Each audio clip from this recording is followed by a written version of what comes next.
Sangola ST बसस्थानक परिसरात बसमध्ये चढताना गर्दीचा फायदा घेत एका महिलेच्या पर्समधून तब्बल 1,13,000 रुपये किमतीचे सोन्याचे दागिने आणि रोकड अज्ञात चोरट्याने लंपास केल्याची घटना समोर आली आहे।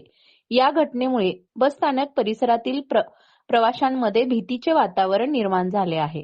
पोलिसांनी दिलेल्या माहितीनुसार सुवर्णा विलास जगदने, वय वर्ष 56, राहणार जय भवानी नगर, सांगोला, या 14 ऑगस्ट रोजी दुपारी सुमारे 12 वाजण्याच्या सुमारास आपल्या नातेवाईकांसोबत सोनंद येथे जाण्यासाठी सांगोला एसटी बसस्थानकात आल्या होत्या। बसमध्ये चढताना झालेला गर्दीचा फायदा घेत अज्ञात चोरट्याने त्यांच्या पर्समधील मौल्यवान ऐवज चोरून नेला। बसमध्ये बसल्यानंतर पर्सची चेन उघडी असल्याचे त्यांच्या निदर्शनास आले।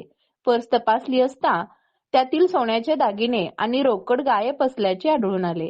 चोरीला गेलेल्या वस्तूंमध्ये 33 ग्रॅम वजनाचे सोन्याचे पेंडल, 4 ग्रॅम वजनाचे आणखीन एक पेंडल आणि 10,000 रुपये रोख रक्कम असा एकूण सुमारे 1,13,000 रुपयांचा ऐवज असल्याचे तक्रारीत नमूद करण्यात आले आहे। या प्रकरणी सांगोला पोलीस ठाण्यात अज्ञात चोरट्याविरुद्ध चोरीचा गुन्हा दाखल करण्यात आला असून पोलिसांकडून पुढील तपास सुरू आहे। दरम्यान सांगोला शहरात गर्दीच्या ठिकाणी चोरीच्या घटना वाढत असल्याचे नागरिकांकडून चिंता व्यक्त केली जात आहे। विशेषतः एसटी बसस्थानकात, बाजारपेठ आणि इतर गर्दीच्या ठिकाणी सिटी बीट पोलिसांची गस्त वाढवावी तसेच संशयित व्यक्तींवर लक्ष ठेवावे अशी मागणी नागरिकांकडून होत आहे।